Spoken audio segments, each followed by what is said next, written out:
Hello friends, welcome to Teachers Empire. आज की इस वीडियो लेक्चर में हम डिस्कस करेंगे ज्योग्राफी के टॉपिक को। ज्योग्राफी जो कि आपके उत्तराखंड प्रवक्ता स्क्रीनिंग के पेपर में एक इंपॉर्टेंट रोल निभाता है, जहां से आपके कम से कम 7 से लेकर 8 मार्क्स का भी क्वेश्चन कभी कभी पूछे जाते हैं। प्रीवियस अगर हम पैटर्न को देखें, प्रीवियस ईयर पैटर्न को अगर हम देखेंगे तो हम आयोग के पेपर में पाते हैं कि ज्योग्राफी में हिस्ट्री की कंपैरिजन में बहुत ज़्यादा क्वेश्चन पूछे जाते हैं। तो मैं शुरुआत करता हूं ज्योग्राफी के पहले टॉपिक यानी पृथ्वी से। पृथ्वी टॉपिक मैंने इसलिए उठाया क्योंकि अक्सर एग्जाम्स में पृथ्वी टॉपिक से ही क्वेश्चन पूछे जाते हैं। ठीक है, तो चलिए मैं शुरुआत करता हूँ पृथ्वी के बेसिक से। पहली बात, पृथ्वी जो कि सूर्य से तीसरा ग्रह है, इस बात को आपने ध्यान रखना है। पृथ्वी हमारे सूर्य से तीसरा ग्रह है। पहली बात आपने ये ध्यान रखनी है कि पृथ्वी है क्या, एक प्रकार का ग्रह है। पृथ्वी क्या है? एक ग्रह है जहाँ जीवन जीना संभव है। दूसरी बात यह है कि ये सूर्य के बाद तीसरा ग्रह है, यानी जो आप सौरमंडल देखते हैं उसमें जहाँ पे सूरज होता है वहाँ से आपको तीसरे नंबर पर पृथ्वी दिखाई देता है। अगर आप कहें तो मैं आपको दिखाऊं, ये हमारा सौरमंडल है। यहाँ पे जहाँ पे आपको सूर्य दिखाई दे रहा है ये आपका सूर्य है। और इसके बाद अगर मैं बात करूँ आखिर पृथ्वी इससे तीसरे नंबर पे कैसे है, तो ये रही पृथ्वी, ये हमारा सूर्य है। इसके बाद बुध आता है, उसके बाद आप देख रहे होंगे कि वेनस, उसके बाद जो है पृथ्वी। ठीक है, मरकरी, वेनस और पृथ्वी। इसलिए हम ये फैक्ट याद रखना है कि सूर्य से तीसरे नंबर का ग्रह कौन सा है? पृथ्वी है। इसके साथ साथ पृथ्वी आकार में पांचवा सबसे बड़ा ग्रह है। क्या है? आकार में पांचवा सबसे बड़ा ग्रह है। इस बात को भी आप लोग ध्यान रखेंगे। पृथ्वी ध्रुवों के पास थोड़ी थोड़ी चपटी है, यानी पृथ्वी का आकार अगर कोई पूछता है तो आप गोलाकार नहीं कहेंगे। पृथ्वी का जो आकार है उस आकार को हम लोगों ने एक पर्टिकुलर नाम दिया जिसे हम लोग भू आप कहते हैं। इसलिए ध्यान रखिएगा कि जो पृथ्वी है वो पूरी गोलाकार नहीं है, उसके आकार का क्या नाम है? भू आब है। इसलिए ध्रुवों के पास ये थोड़ी चपटी है। इसलिए चपटी होने की वजह से, चपटी का मतलब इस तरीके का होता है, जैसे आपने अंडा देखा होगा, अंडा क्या होता है? ऊपर से थोड़ा बहुत चपटा होता है। तो इसीलिए हम इसको क्या कहते हैं? भू आप कहते हैं। पृथ्वी के आकार को हम लोग किस नाम से जानते हैं? भू आप के नाम से जानते हैं। दूसरी जो फैक्ट आता है, ये चारों के चारों सेंटेंस आपको स्टेटमेंट के थ्रू क्वेश्चन के रूप में दिखाई दे सकते हैं।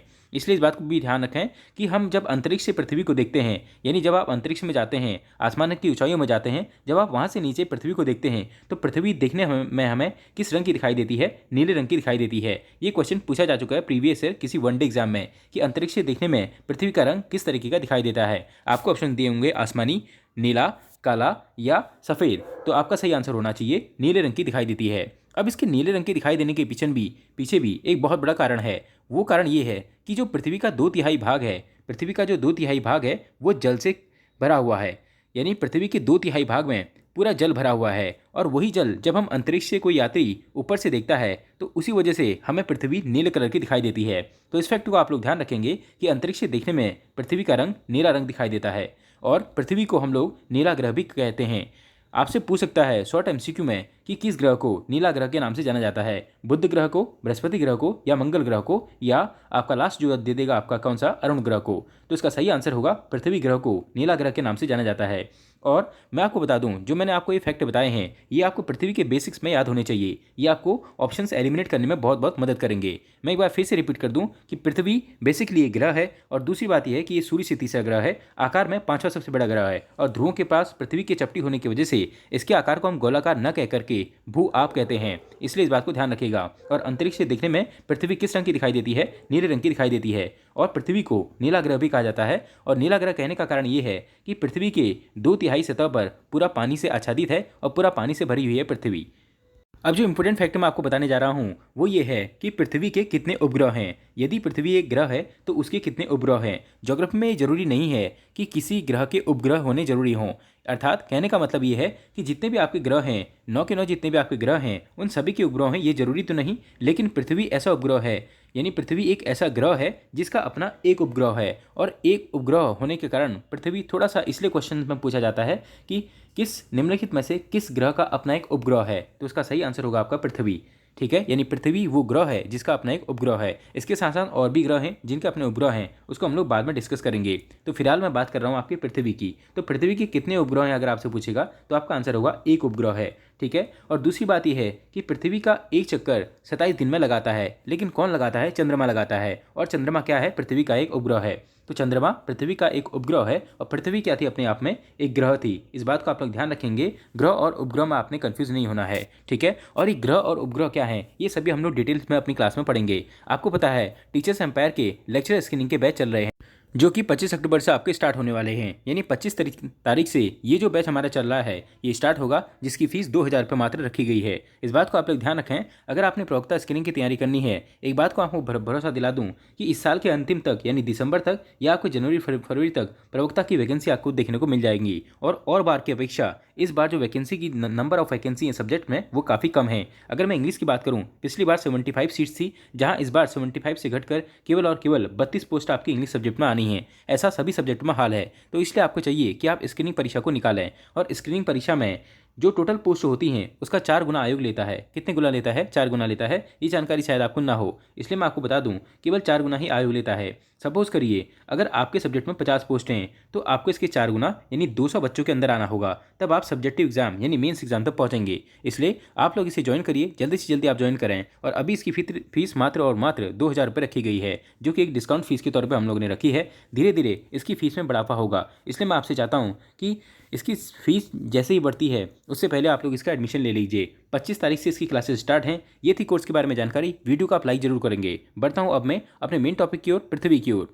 अब आपने यहाँ पे पृथ्वी में जो कन्फ्यूजिंग फैक्ट आता है वो एक ये आता है कि पृथ्वी का जुड़वा ग्रह हम लोग किस ग्रह को कहते हैं। क्या पूछा जाता है कि पृथ्वी का जुड़वा ग्रह किस ग्रह को कहा जाता है? तो ध्यान रखिएगा, पृथ्वी का जुड़वा ग्रह हम लोग शुक्र ग्रह को कहते हैं, जिसे हम इंग्लिश में वीनस कहते हैं। क्या कहते हैं? वीनस।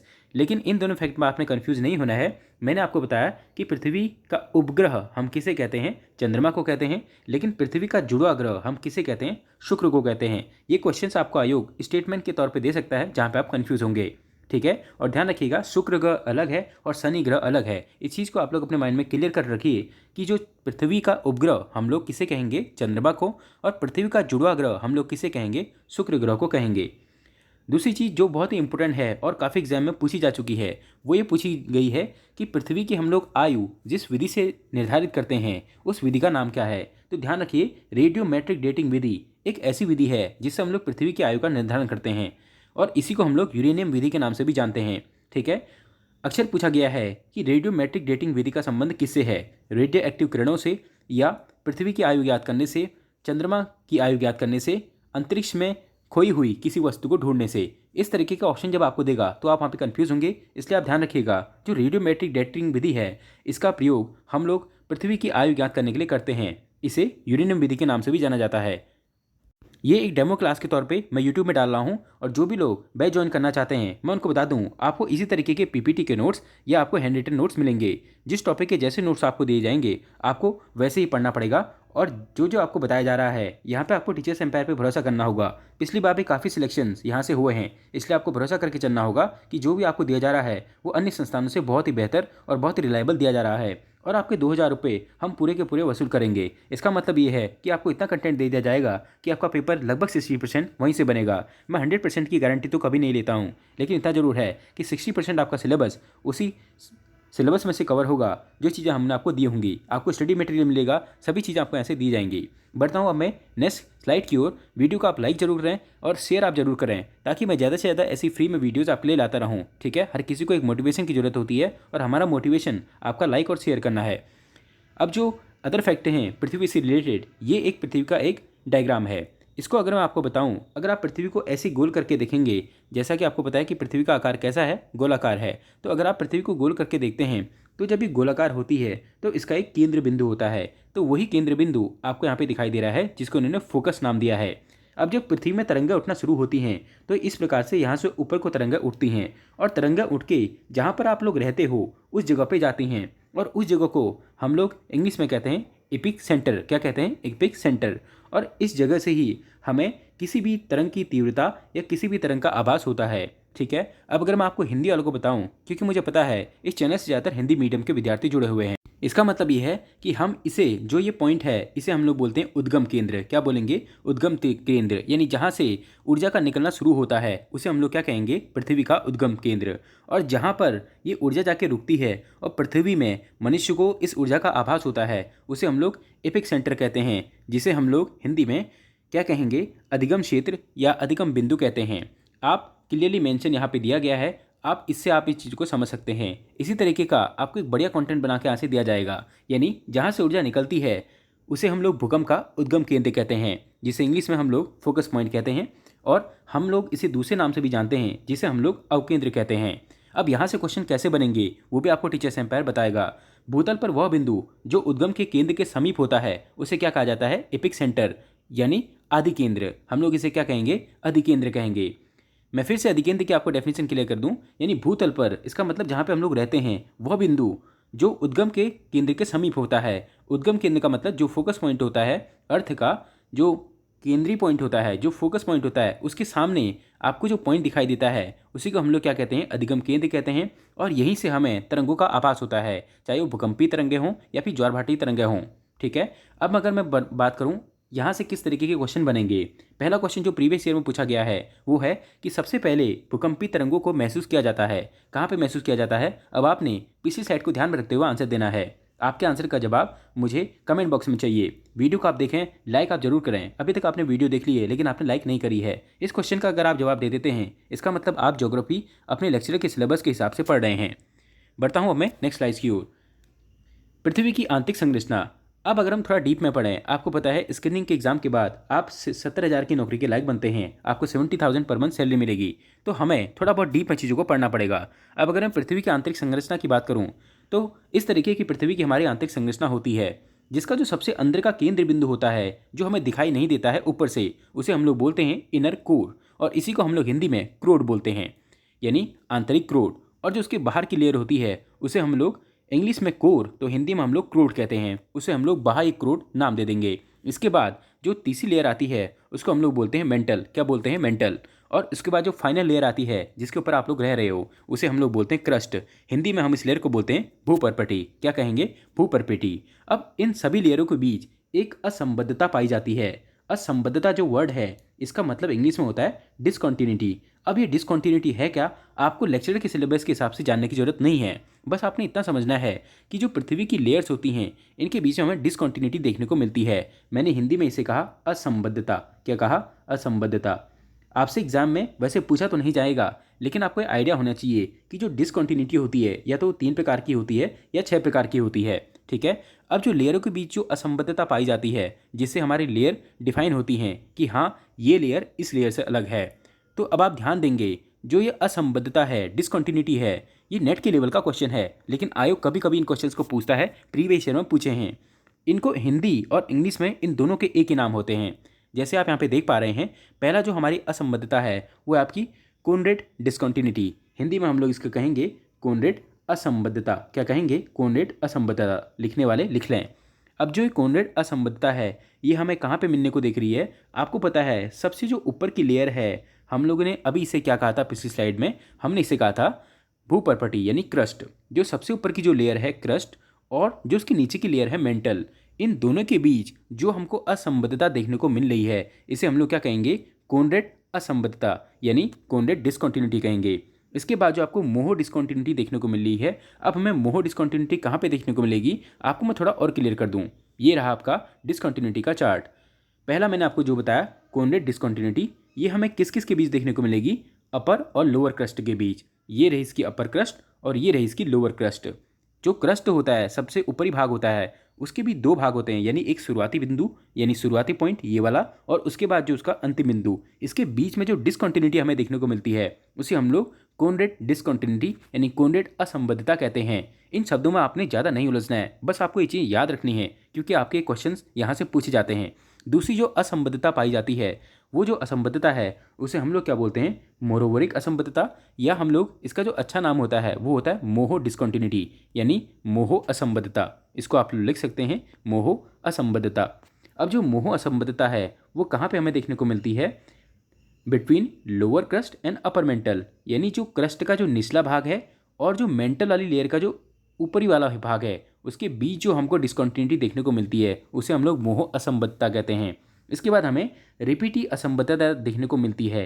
हिंदी और इंग्लिश इनके दोनों में नाम सेम है, इसे हम लोग क्या लिखेंगे? रिपीटी असंबद्धता। क्या लिखेंगे? रिपीटी असंबद्धता। तो ये जो असंबद्धता है ये हमें उसके नीचे वाले में, अभी तक हम लोग कहाँ पहुँचे थे? कहाँ पे? मेंटल में।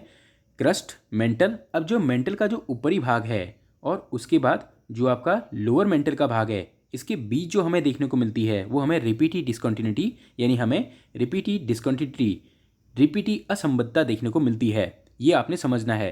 और अक्षर जो एग्जाम में पूछा जाता है वो पूछा जाता है, एक तो मोहो डिस्कंटिन्यूटी यानी किस किस के बीच पाई जाती है, आपको मैंने साफ साफ बता दिया कि क्रस्ट और जो अपर मेंटल के बीच पाई जाती है, यानी पृथ्वी का ऊपरी हिस्सा क्रस्ट और जो मेंटल वाला हिस्सा है पृथ्वी का उसका जो ऊपरी भाग है, उन दोनों के बीच में हमारी मोह असंबद्धता देखने को मिलती है।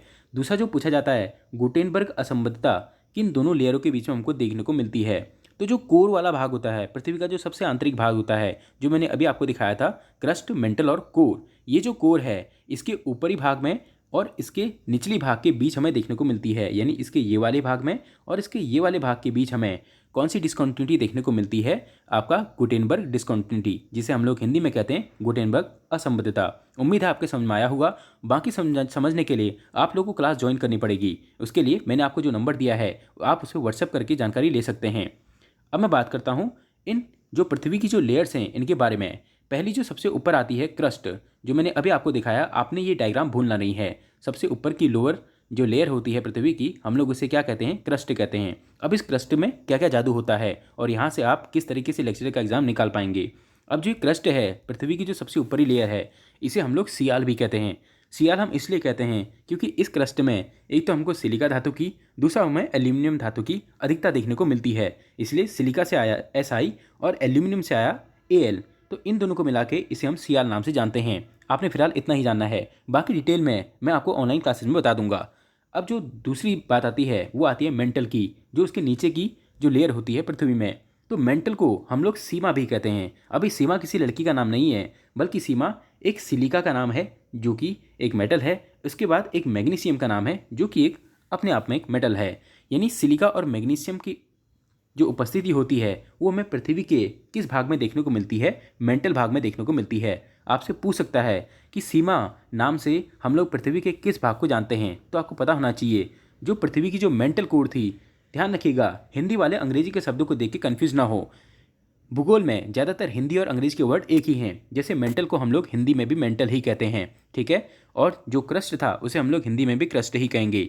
बस क्रोड को हम लोग इंग्लिश में क्रोड और हिंदी में हम लोग क्या बोल देते हैं, कोर बोल देते हैं, ठीक है। उम्मीद है आपको समझ में चीज़ें आ रही होंगी। तो जो सीमा है यानी सिलिकॉन, जो यानी सिलिका और मैग्नीशियम की मात्रा हमें पृथ्वी की किस सतह पर देखने को मिलती है, मेंटल सतह पर देखने को मिलती है। और अक्षर आपसे पूछता है कि पृथ्वी के आयतन का 83% आयतन पृथ्वी के किस भाग ने घेरा है, तो इसका सही आंसर होगा आपका मेंटल। जो मेंटल लेयर है अर्थ की, ये पृथ्वी का लगभग 83% आयतन घेरती है। इसके साथ साथ पृथ्वी के कुल द्रव्यमान का 68% भाग मेंटल वाली लेयर ने घेर रखा है, ठीक है। यानी अगर आपसे पूछा जाता है कि सबसे अधिक आयतन किस पृथ्वी की किस सतह ने घेर रखा है, तो उसका सही आंसर होगा मेंटल ने, ठीक है। बढ़ता हूँ मैं नेक्स्ट की ओर। बाकी डिटेल में आपको क्लास में बता दिया जाएगा, क्योंकि अभी यूट्यूब में इतना समय नहीं हो पाता।